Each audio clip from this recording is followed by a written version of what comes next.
All right. Okay. For those coming in from the waiting room, thank you for joining us today.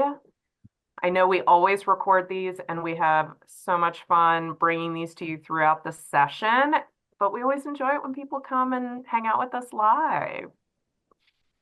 Hello, Jess. Thank you again for hosting our giveaway. We really appreciate it.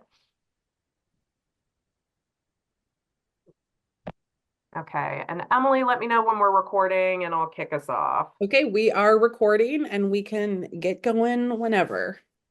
Okay, great. Well, welcome. This is the start of our Romancelandia University Winter Lecture Series. So each session, we invite subject matter experts, authors, and others to talk to us about areas of interest in historical romance. And one thing we were really excited to do in this session is to talk to some of our currently publishing historical romance authors and learn more about their newest books. We have several really exciting new releases that dropped during this session that a number of students have been reading and reviewing. And Elizabeth Everett is one of those that came to us with her fifth book during this session, and one that I know Jess and I recently buddy read and absolutely adored. So we are so excited that Elizabeth agreed to join us for this recorded session to talk about her newest book, The Lady Sparks a Flame. And she is the author of two historical romance series, The Damsels of Discovery and The Secret Scientists of London.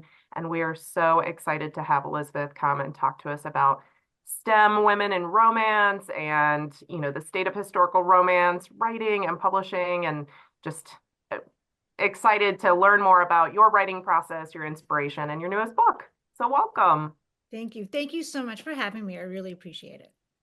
Wonderful. Well, first, because you have leaned in on writing STEM female main characters, STEMinist romance, which, kudos to those, our counterparts in contemporary romance, like Ali Hazelwood and others who have been doing similar work to really center women in the sciences. And would love to learn what inspired you to really center women in science and what shaped your background, whether it's your academic background or your personal interest background, and inspired you to write these characters. So I always say I'm not a scientist, but I am scientifically literate. So I have taken up through all the way through college. I have taken science courses, physical, everything from physical anthropology to biology to chemistry. So I am able to say, look at a study and look to see, is the study valid? Was there enough of a sample size?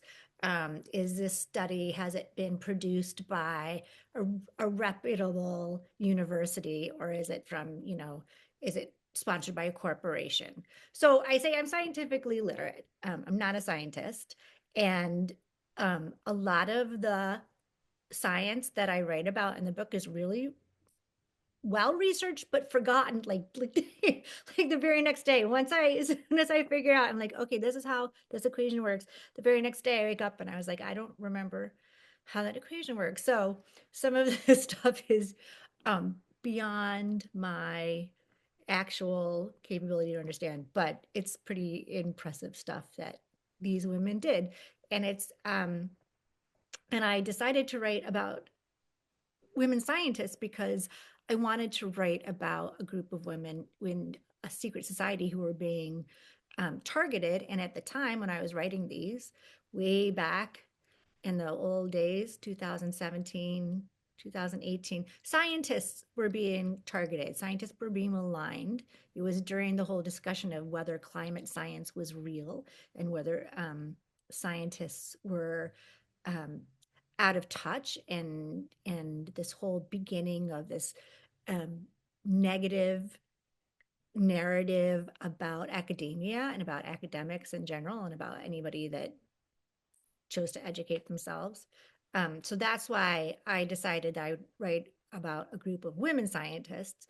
And then once I started researching them, I realized, oh, they're secret scientists, not because, I'm setting it in the 1840s when they couldn't obviously work or go to university, but also because those women scientists that I found in history were secret were kept a secret.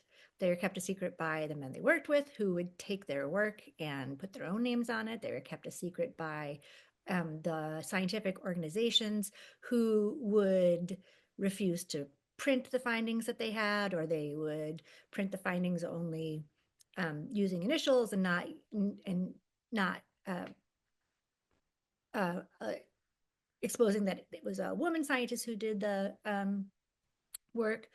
Um, so it it works on a lot of different levels, and I could continue to write about women scientists forever, because every time I do a little bit of research, then I uncover a whole, you know, just this pantheon of women who are out there doing this work and haven't been recognized. Yeah, I think about that just in each of your books. We have women in different fields, whether it's engineering, mathematics, and shaping each of those arcs is how to own their own accomplishments and carve out a space in their industry for their own career where their name would actually be attached, which is so heartbreaking to witness. And we know, the extent to which we may never fully understand the contributions of women scientists because of how they were recorded historically. I was thinking of that as I know you have read and loved your friend Joanna Lowell's book, A Rare Find, and Mm-hmm. thinking about that at the conclusion of that book, how many women contributed to fields like archaeology and others and had their accomplishments written off as, assistants on a dig for their father or their Mhm. brother or their husband. Or think also So, of Milan's Countess Conspiracy and Lady's Guide to Celestial Mechanics. yeah. Like there's a lot of this in historical romance, and it's like there could never be enough of it. But I feel like historical romance is giving space and time to this topic in a way that other genres maybe don't do. Yeah, and Elizabeth, I would love your perspective on that too, because I do think, and you've talked about this a bit before, that writing in historical romance allows you to approach topics that feel a little bit off limits for whatever reason in other subgenres of romance. I don't really fully understand why. We've seen contemporary romance get a little cozier, while historical romance is really tackling some really tough issues, and would love your perspective on why you think that is and what freedoms you feel you have in historical romance. Well, I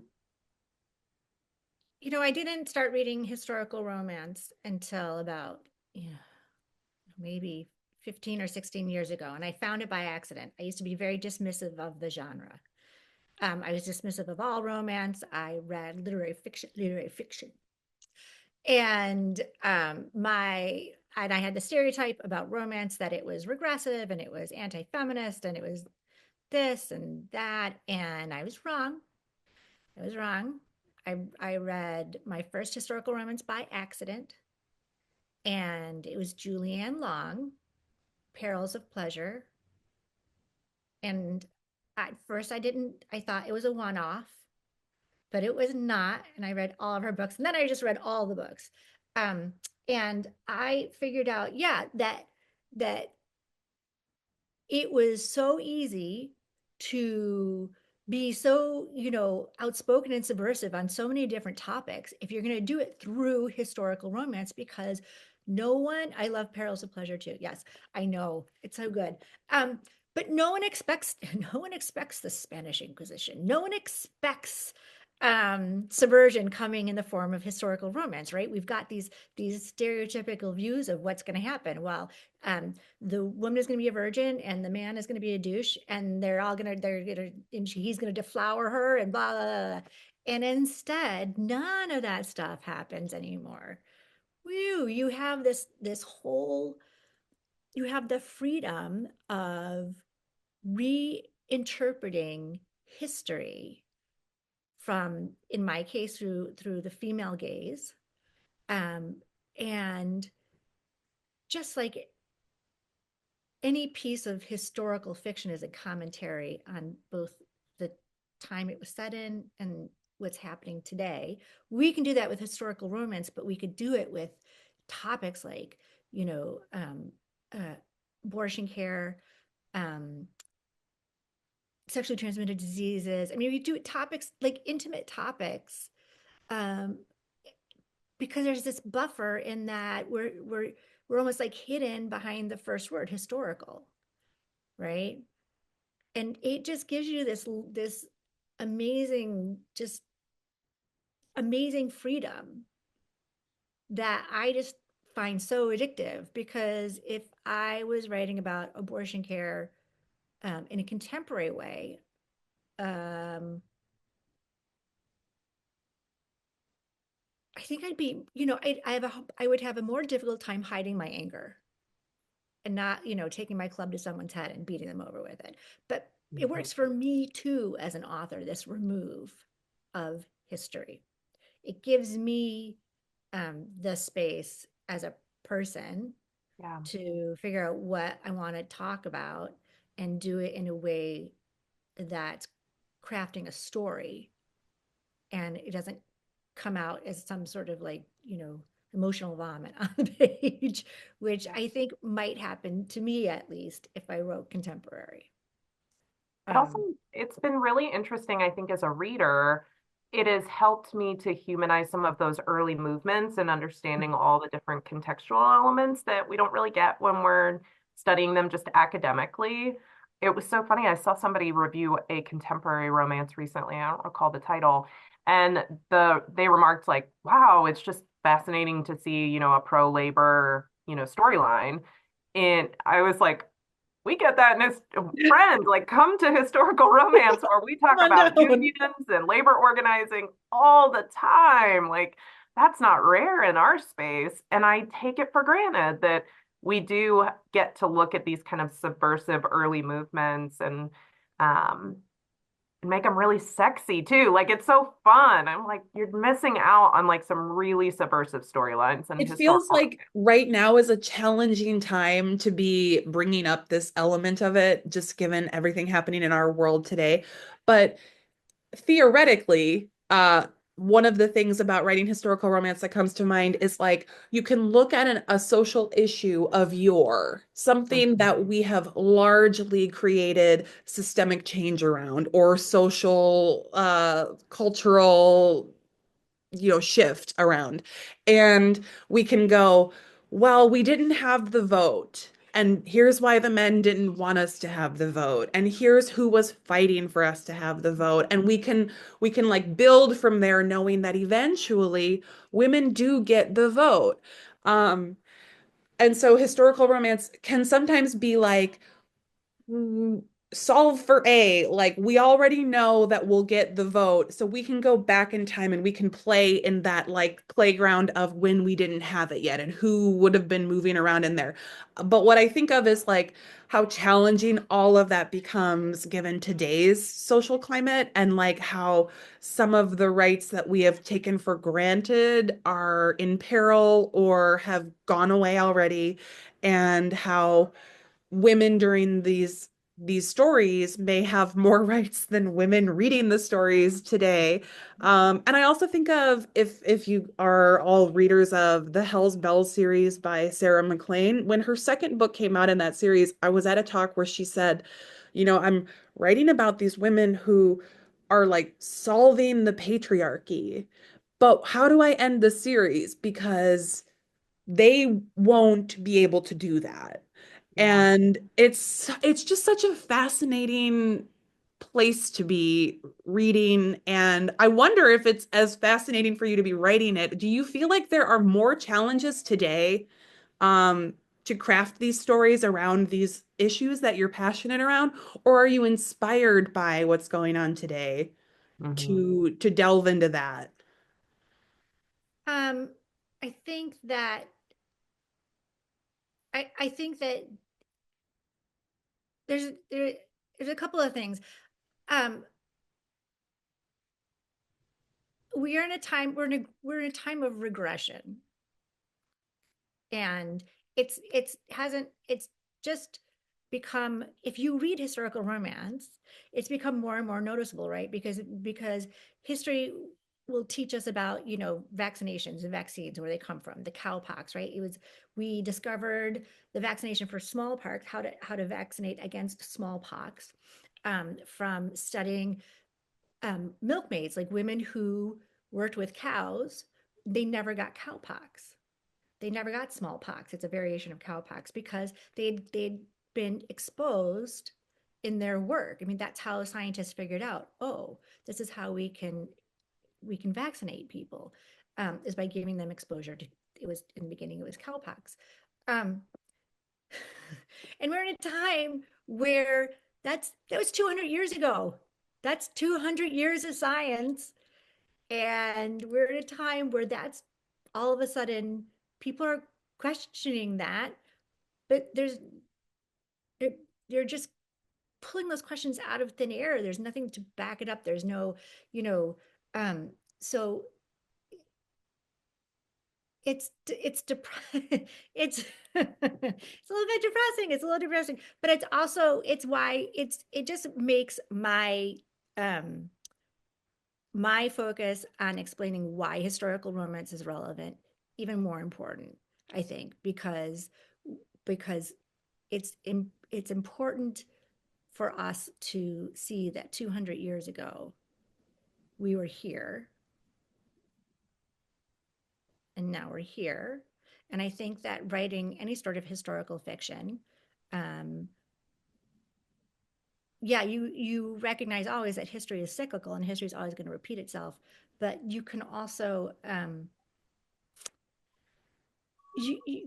pinpoint in your historical work, um, with the turning points, what went right and what went wrong. You can highlight these, and they can be the message of your books. And hopefully, people who are reading them today will um, can take that and contrast to what's happening today. Does that make sense? It I feel like that's does. a lot of And I words. love that in the context, even my brain is kind of swirling around the Lady Sparks of Flame and thinking about how, as I read Phoebe's story, there's so much in her story that feels so relevant to me today, that feels very much, Phoebe feels like friends I had in college, women that that I saw go through really difficult periods of their lives, who had, unique family dynamics, who had trauma that maybe was not seen or shared or talked about in ways that were supportive or healthy and, supportive for their healing. And so it does, I think, as much as it allows us this ability to look back at like the start of movements and to see reflections of ourselves in historical times, I also very much appreciate this ability to look at the people I know and love today and say, like, we've always, our human struggle is universal. There's nothing, we didn't invent depression. And, like, these are not new challenges. And women have been finding ways to live and, carve out paths for themselves despite these things throughout history. And so I just, one, thank you for Phoebe. I love her character so much. And I'm so curious too, because as a reader of your first series and seeing Phoebe book one and seeing where she came from, I'm so curious if you knew from the start that this was a story you wanted to tell and you were going to bring Phoebe back, or was that something that came to you later as you were writing, this desire to revisit an old character? I'm just so curious. Her story feels so relevant and like such a call to action for us today. I always, all of my characters that show up, and even the smallest characters, even the, like, they just show up for one page, they all have backstories, they all have stories. I They love just it. show up in my head. I don't create them, so they show up and I just like write down, I they dictate to me and I write down their stories. So Phoebe showed up fully formed, and I knew when I was writing her why she did the things she did, why she was so angry. um, I don't always feel, there are some characters whose stories I'll never be able to tell because they're not my stories to tell. I don't think that I have the skills to do them justice. And there's other characters whose stories I'm not going to tell because, um, some of those I give to you all, right? Those are characters you walk away with and think about and sit with and um, play with in your head, just like some of my favorite authors have done for me. But Phoebe, I did want to always tell her story. But some of that too is dependent on what the publisher is going to buy. So there are some stories that are not going to be told because um, they are not considered, saleable. So I think every author there's a little bit of that that maybe the readers don't see, that there's calculations behind who gets their next story and why. But Phoebe, um, I never really truly saw Phoebe as a villain, and I don't really think she needs redemption per se. I think if we had left Phoebe alone to do her thing, she just would have been continuing to, um, she would have kept finding her way and been fine. And I think that her reaction to um, her childhood abuse is a common one. Sometimes, and the way in which she dealt with that pain is a common way that um, mostly adolescent women deal with it. And the majority of them they survive. We survive. The majority of people who have undergone traumatic pasts get through it, and they get through it. They're damaged, and they're dinged up, and they're bruised, and they're broken and rehealed, and they're not ideal, but they keep going. So I knew whether I wrote her story or not that she was out there and doing fine. But I was happy that I got a chance to write it. And I mean, Sam is so affirming of Phoebe from like page one. We love it. Just a golden retriever tripping on everything that falls in his path. But I loved seeing the dynamic that you built because I think it's clear very early on, like Sam knows she's not a villain. Sam knows that there's more to her story and that also she's just a person. And it's so funny, like reading it, I had this moment of, we don't read this arc for female main characters often, but we read it in almost every single romance for male main characters. Like they're all, quote unquote violent because of traumatic past. And, it's just so endearing when it's men. And it's They always start bad and they're always redeemable. yeah. Yes. Yes. And Yeah. they're all quote unquote violent, and so Yeah. for her to have this removed tangential, experience of violence that she feels a tremendous amount of guilt for. Um, when men in our romances are out there just murdering, Just let's be, they're murdering. just unaliving people left and right. That's true. I just was so refreshing, and I loved Sam being like, yeah, she's just a person. She's not like, I love the villainous of epic proportion, because she's built into this because she's a woman who made a mistake, and she's built into this like fury when she's just a person who had a really traumatic past and got really angry, which is very understandable. And men are doing it every page in historical romance, especially. And I think that was a discussion too in the so when Phoebe first appears in A Lady's Formula for Love in the first book, she and the main character there, Violet, have very different ideas about how Violet is just as angry. We're all angry. Like most women are pretty fucking mad right now. Okay. And our expression is different. That anger is different depending on our cultures and our backgrounds and our families and our physical states and our intellectual states and our emotional states. Um, and and Violet um, gets upset with Phoebe because um, the way in which Phoebe expresses that anger is very masculine. It's very much as a man does. If you're going to hurt me, I'm going to hurt you back. It's very transactional. Um, and Violet has evolved differently. And she says something to her that I think about so much now. It's, you're men who cause harm and who cause damage, who are fighting wars or um, who are mounting guerrilla actions in the defense of some sort of perceived um, violation of liberty. Once they've done it, they leave. But the women and children are left behind to pick up all the pieces. That's how society works. And so whether it's men who are, I think a lot about just because of family connections, things that happened during the time of the Irish Republican Army campaign against the English. It was an honorable mission, but the way in which they went about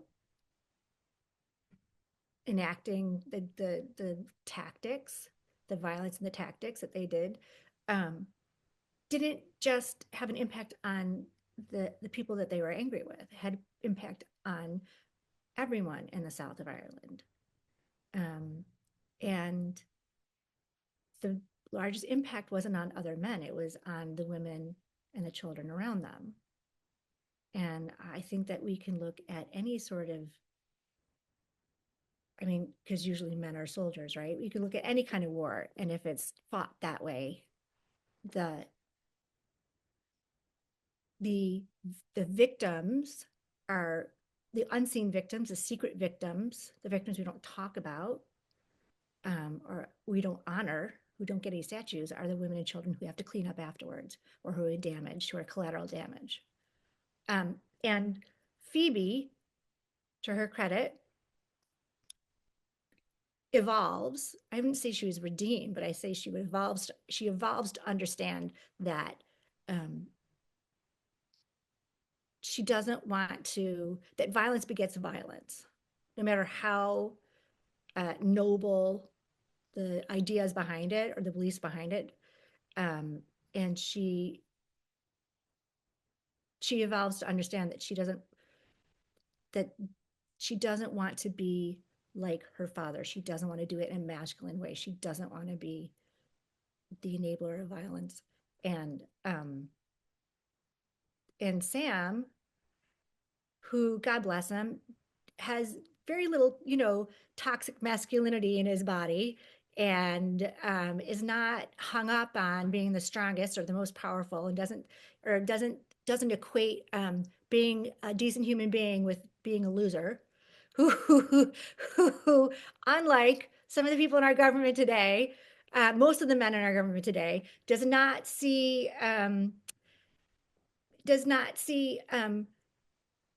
violence and threats and fear as great means of controlling people of power.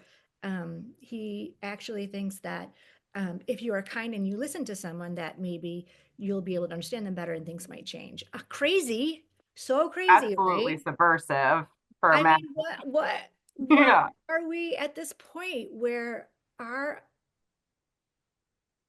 we've come to this point again? It's just such a regression, because you look back in history and you see these heroes, and they were just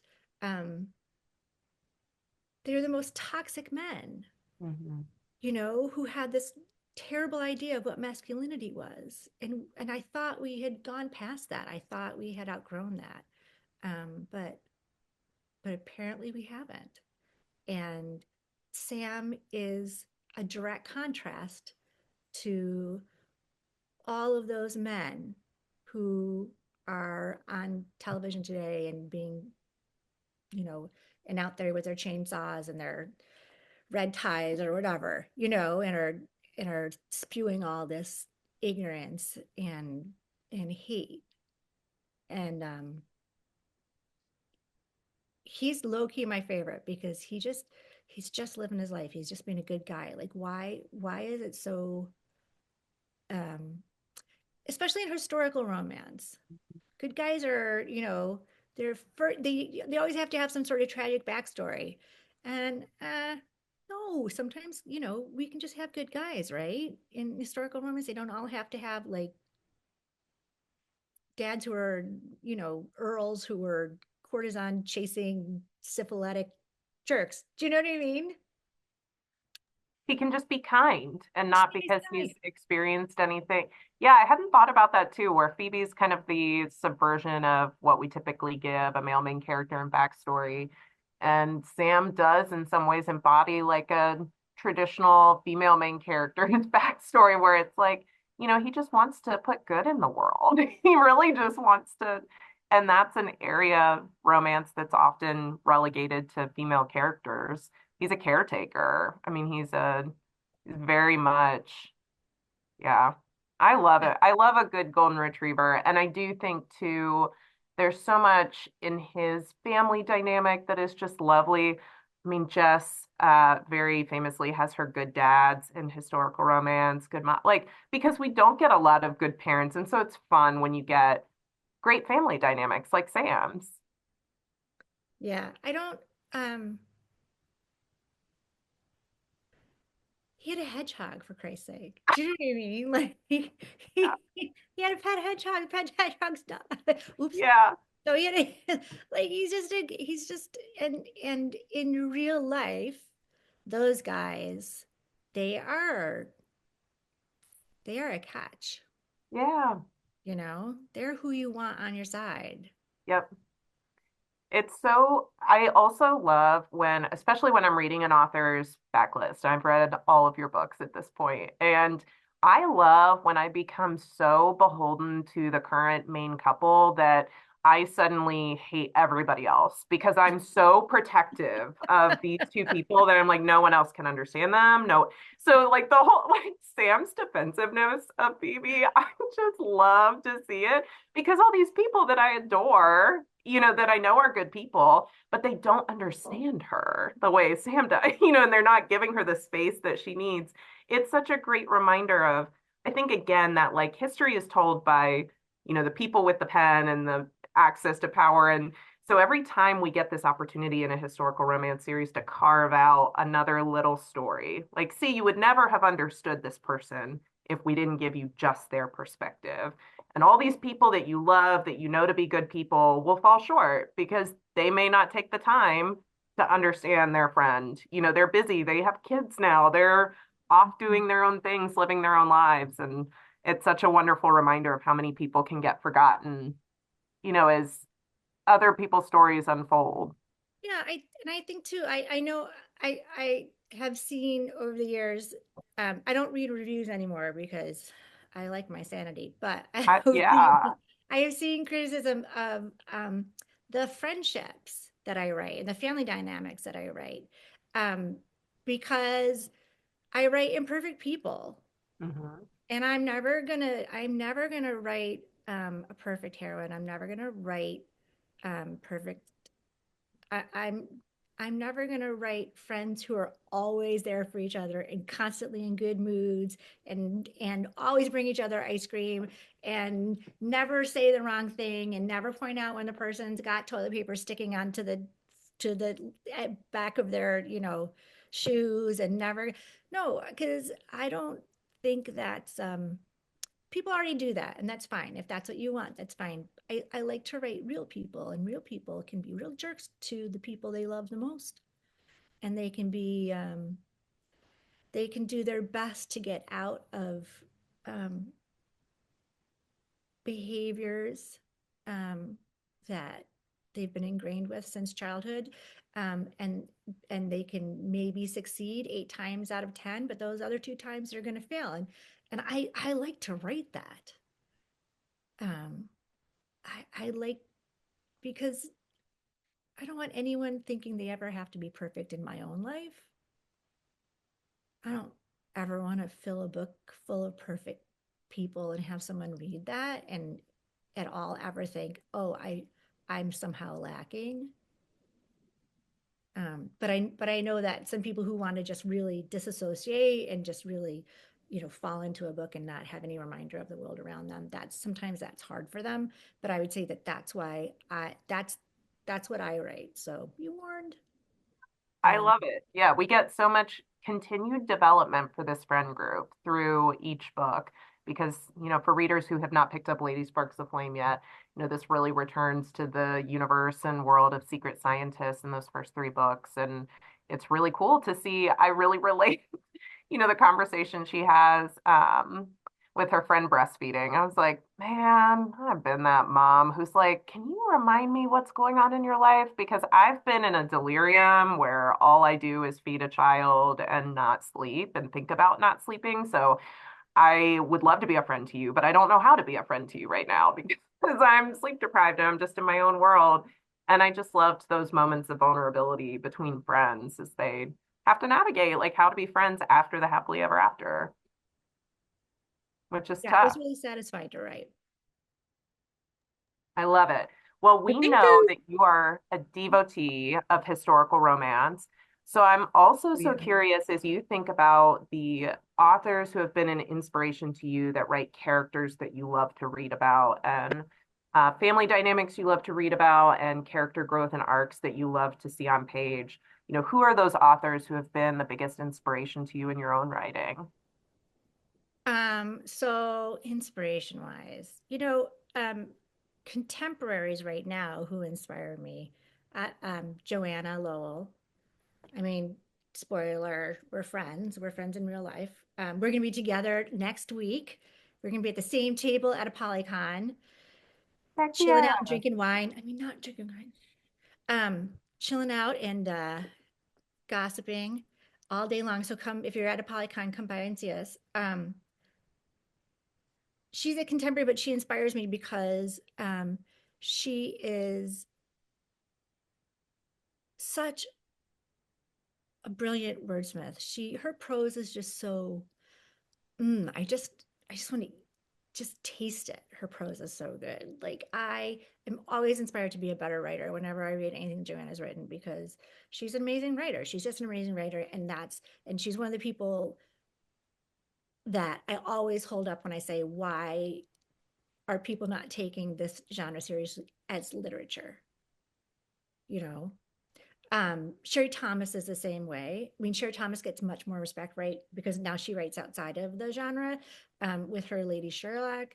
Um, people are always amazed too. I know so many people, when they say, oh, I love Sherry Thomas, and I say, did you know she writes historical romance? They're, no, no, you know, she's her prose as well. Just so hers is so elegant, and not necessarily spare, but it's just such a joy to read. Mhm. I mean, I love reading. I always think like old fashioned historical romance. I always think like Eloisa James. I think Beverly Jenkins. Um, I think Loretta Chase, and I love those. I love them. I love them. Um, I love their characters and their stories.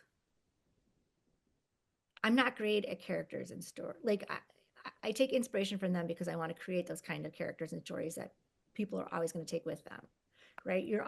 The reason you're always going to take Lord of Scoundrels with you is because of Jessica Dane, right? What an amazing character. Yeah. You're just like, you, you, you know who she is from the first page, you know?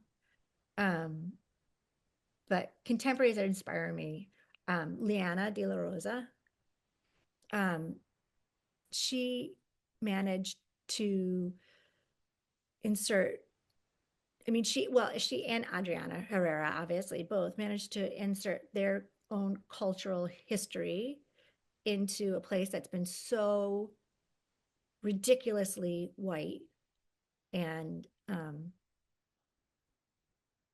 unwelcoming for so long, and they did it with by embodying like all of the best parts of historical romance. They didn't come in to like break things down or break things up. They came in to enrich.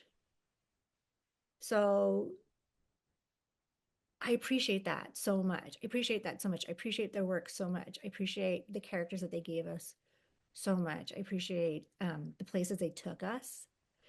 It was inspiring. It inspires me still. Um, it it pains me that I'm not going to see another historical romance from either of them anytime soon. Because I think they could have, and I hopefully they will. I mean, hopefully historical romance will publishers will start buying it again, and they'll come around again and start, and they'll be able to continue their canon. I mean, hopefully I'm knocking on wood. Oh, sorry, I just woke up my dog when I knocked on the table. Um, but I don't. But I don't know. I mean, it may be we've lost them forever. Like it may, Leanna's writing um, a contemporary, which sounds amazing. My next book is going to be a contemporary paranormal cozy. I don't even know what my next book is. I don't know what I think they're going to call it a fantasy. I don't know. Sales are beyond me. Marketing is beyond me. Um, but I would love to continue to write historical romance. I know that Leanne would love to continue to write historical romance. I know that Adriana laments that um, she that she just got here. She's like, I just got here. I just started doing this stuff, and all of a sudden, it's not popular anymore. Nobody's buying it anymore. Um, so I don't know if they're ever going to come back. I bemoan that loss, just like a character from historical romance would speak. I I know. bemoan that loss. We all, as avid historical romance readers, I find myself adopting that language more than I realize. But yeah, I, It's true. yep, It's just true. an Ohioan telling everybody how chuffed I am. And Yes. like, Oh my like, God, I'm always chuffed about things. I'm And I'm like, always y'all better chuffed. get on board with chuffed because it's I being know. used. Oh, I told my husband there is a fight on the street. These guys are getting into a fight. And I said, "Oh my gosh, they're coming to fisticuffs." Yeah. Oh my gosh. Yes. I Yeah. love it.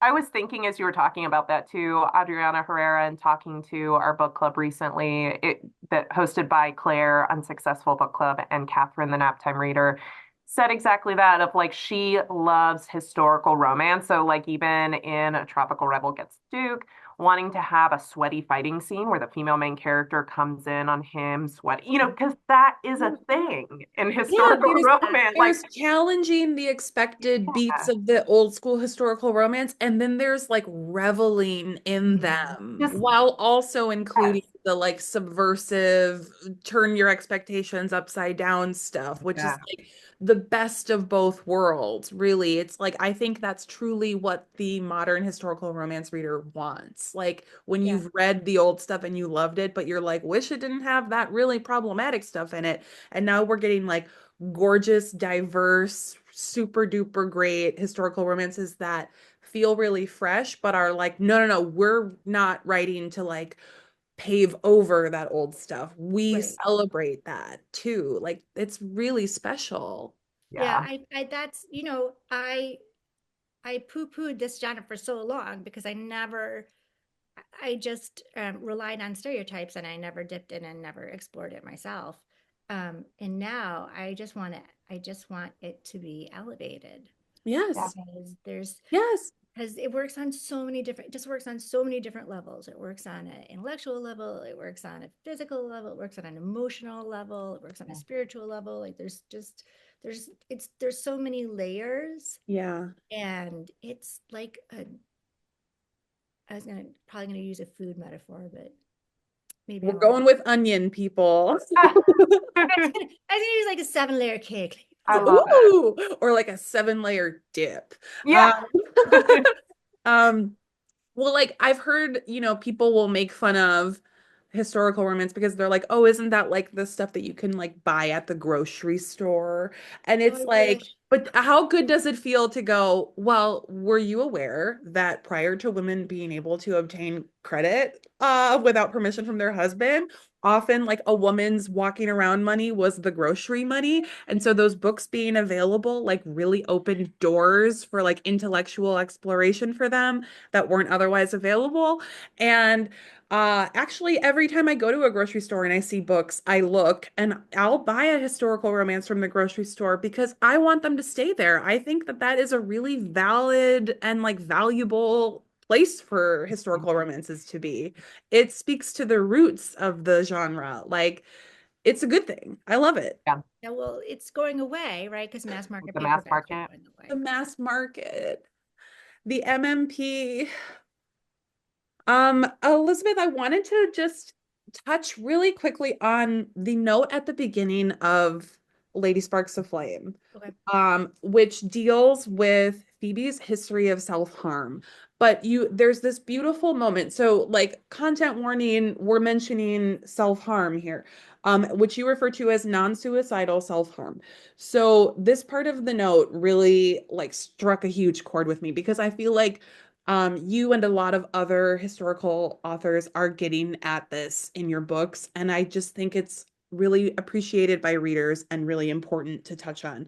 To anyone who believes a young woman in an abusive household who self-harmed in the 1800s is historically inaccurate because there are no records of such incidences, I ask you to take a moment and consider whether the men with a stranglehold on recording and retelling our history would know or care about a very real, very frightening coping mechanism used overwhelmingly by adolescent women.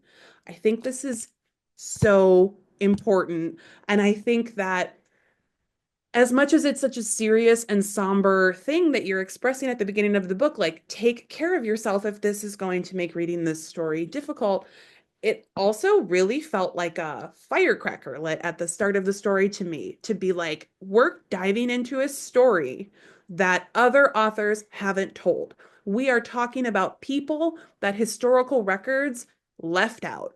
We are getting into the real lives and lived experiences of people who were not deemed worthy by the tellers of history to be included.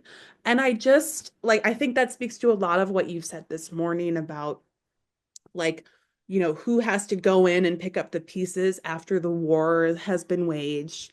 And even the way that we were talking about how like the friendships evolve over the series and you get to see other sides of characters, like when they're in the foreground and they're your main character, you feel one way about them. And then when they're along the periphery of another person's story, you feel another way about them. Are there, I'm not even sure which question to ask you now. I'm like, what other topics are you gonna do this with? What are your favorite untold stories to explore? Obviously, the stories of women, I'm thinking, but are there topics that are top of mind for you where you're like, I want to know more about this person who we haven't heard from in history? Um, yeah, one of the inspirations for Phoebe for the discussion she has with Sam about the NSSI, the non-suicidal self-injury, is inspired by my a friend of one of my children who who cut herself, and um, in early adolescence, in junior high school, and got therapy and came through it and is on the other side. And she's a counselor now for she's a camp counselor along with my child. And she wears t-shirts and shorts, and her scars are very visible, and she will answer any question that people, and they're mostly young girls, right? She's the counselor for young girls. They ask her about them all the time, and she talks about them. And I just think that is so badass and so brave. And I just wanted to just celebrate her and celebrate that and say, you know, all these things that we've been told not to do or to hide, we've been told by who and why. If it's like menopause, um there's no, like, my mother never thought to give me a book on menopause when I was, no, like, I mean, she didn't know half the stuff that she was going to, she didn't even know it was it was related to menopause or perimenopause.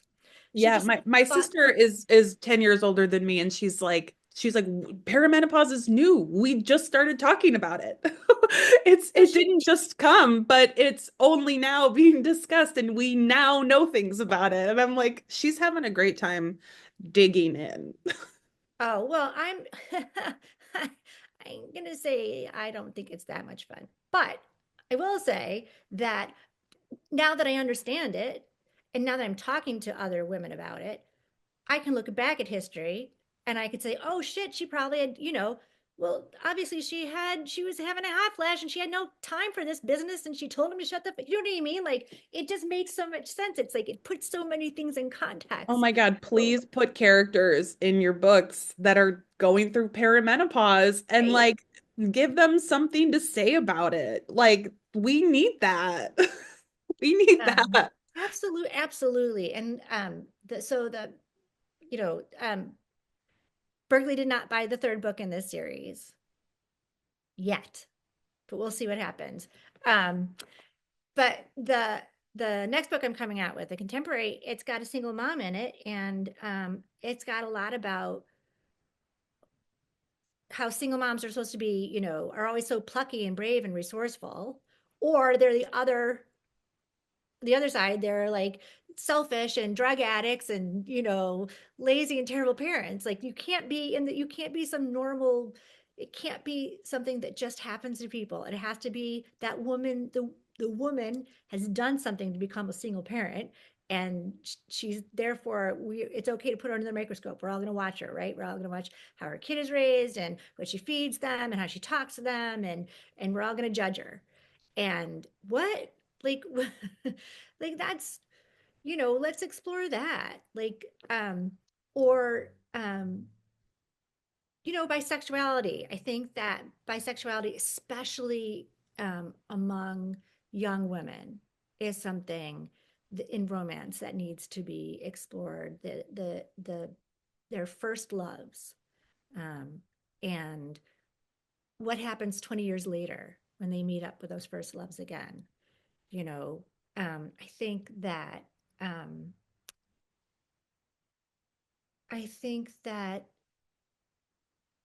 generational trauma needs to be taken into account. I'm not saying to make it sexy or to make it, I'm not saying in ways to, to, to,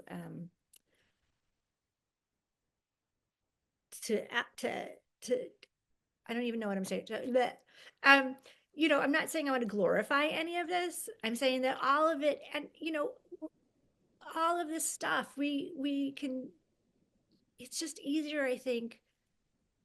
That's the whole point of literature. That's the whole point of stories. That's the whole point, that's the whole reason we do all this, is so we can explore some of this stuff safely, especially romance, because in romance, we're not going to hurt you. Mhm. Mhm. In romance, Yes. in the end, Yes. this character is going to be taken care of and this character is going to Hmm. get a happy ending. Hmm. And, and that is why I write romance, because I want you to come on this journey with me, but I want you to know that you can be okay at the end. Um, Yes. I'm I'm done with centering violence. Yeah. I am done with it. I'm done with centering fear. I'm done with um, making wanting to make people feel vulnerable in their own Hmm. homes, Hmm. or isolated from communities they don't know or understand. Hmm. There's other people that do that very well.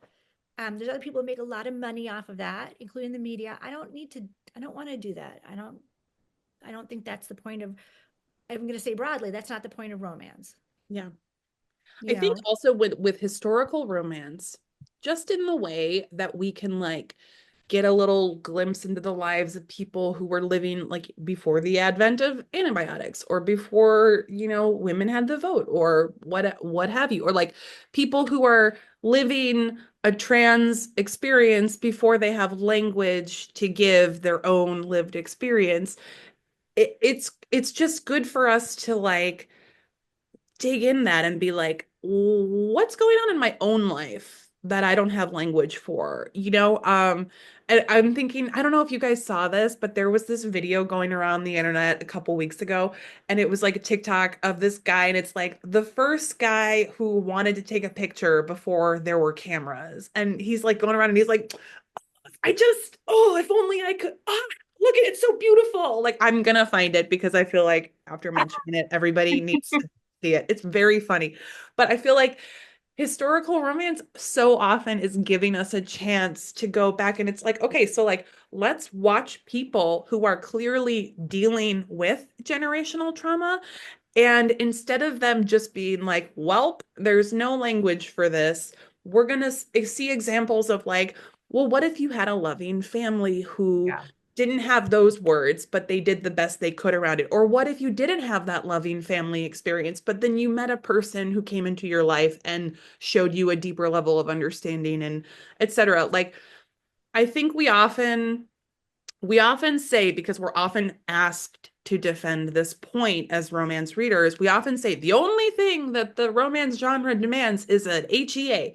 But an HEA is believable only when the author has like kept a certain pact with the reader. And this goes to what you're saying about like how other genres kind of delight in subverting the reader's expectations and pulling the rug out from under them and being like, haha, they all died, Manipulating. or like, it was a dream or whatever. And it's like, in order for an HEA to be believable within the romance genre, the author needs to have carefully dealt with a number of issues along the way. So if the main characters are experiencing a major trauma, it can't like come in the third act. It can't like be introduced in the third act because we don't have time to deal with it for that HEA to be believable. It's like there are actually other things that all have to fall into place. And in historical romance, you're doing all of that work, often with huge swaths of your modern vocabulary,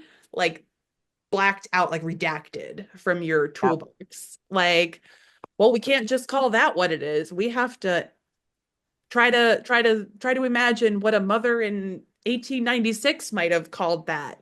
That's so interesting. That's so fascinating. And I love, like, to your point, Elizabeth, like, I'm done with that as somebody who, got my undergrad degree in English Lit and read spent a lot of time in trauma and reading, men's stories for 4 years. That's what you read for 4 years. I had one professor recommend Afra Bain or like one female author. It's like wild to me to think back to my undergrad. But the resentment that I feel as a romance reader now and seeing how these heavy topics can be handled with so much grace and so much respect and authenticity, when I felt like a lot of my experience in literary fiction was how far can we push you without really ever trying to resolve it? Like, we'll use trauma as like clickbait essentially. And with no real purpose other than to shock you and It's horrify often you. just for shock or like reader manipulation. And it's like even your author's note that Emily read that section of, I only see that in romance. Like romance has been at the forefront of like content warning, trigger warning, like helping readers explore Mhm.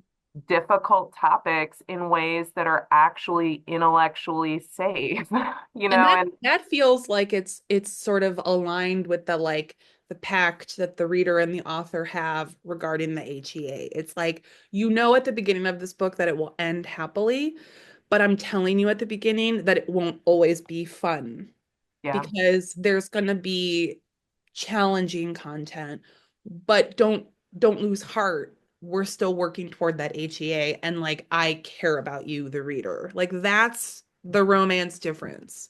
Hmm.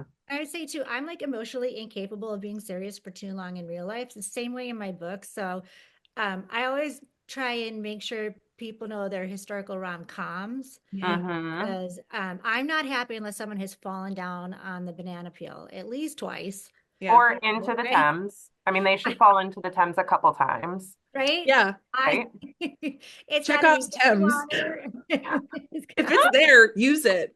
Yeah. So, because I don't want to, yeah, I don't want to push people's head underwater for too long. I want to give them a breath. So I have, and I'm completely open and honest about that. I mean, I don't think I've ever tried to pretend I was anything highbrow because 5 pages in and someone is gonna do something really ridiculous. There's gonna be a pratfall because I mean, that there's makes a me go, hedgehog. Like we've got a and hedgehog. Yeah. a hedgehog. And some tarantulas. It, Yeah. I got complaint once that I didn't put a content warning for arachnophobics in the beginning Oh, of that book. okay, Because, guys. so, Okay, just a couple sentences. Yeah. so I want to apologize in advance for that. I learned. There will be spiders. There will be a couple Will be spiders. spiders. Yeah. I don't know what to do.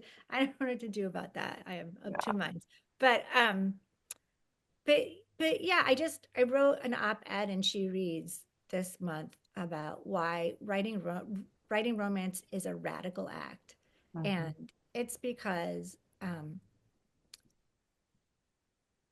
one of the reasons that the patriarchy or whoever doesn't, they don't, it's good for them to keep romance down Mhm. is because they want to convince you that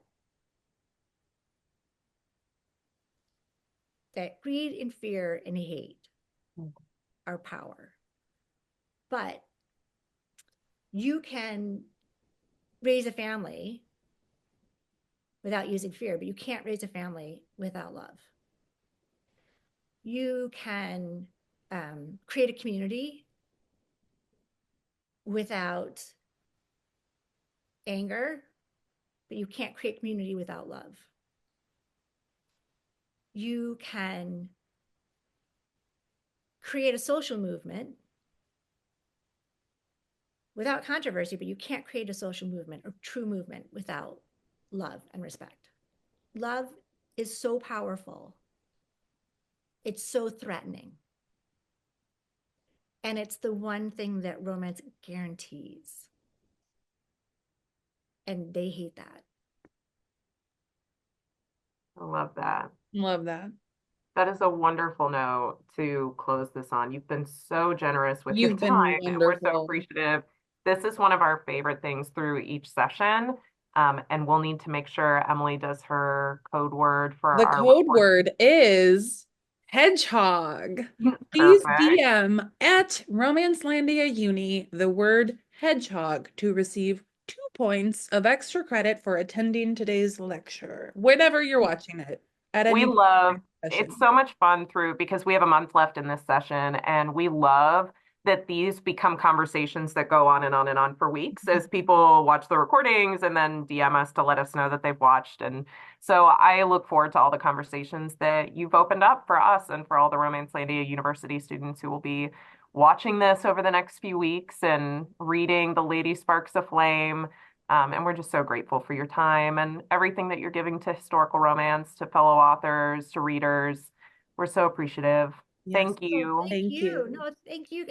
Historical romance readers are the best, because they appreciate, not just the romance, but they appreciate all the work that goes into, all the stuff that goes. It's not like necessarily difficult, it's just a little bit more time consuming. Yeah. To write historical romance should be period appropriate, because I don't say historically accurate anymore, but to be respectful of Yeah. Mhm. the period and what's happened in the past. It takes a little bit of extra time, and historical romance readers totally get that. And they're so generous, and people are so nice. So thank you. Yeah. Of course. This is our love. We love We this. love Yeah. getting to build community with historical romance writers, readers. It's just we're biased. We do think this is the best little internet corner. So we agree. Well, thank you. And thank you to all of those who did join us live on a Sunday afternoon. We appreciate it.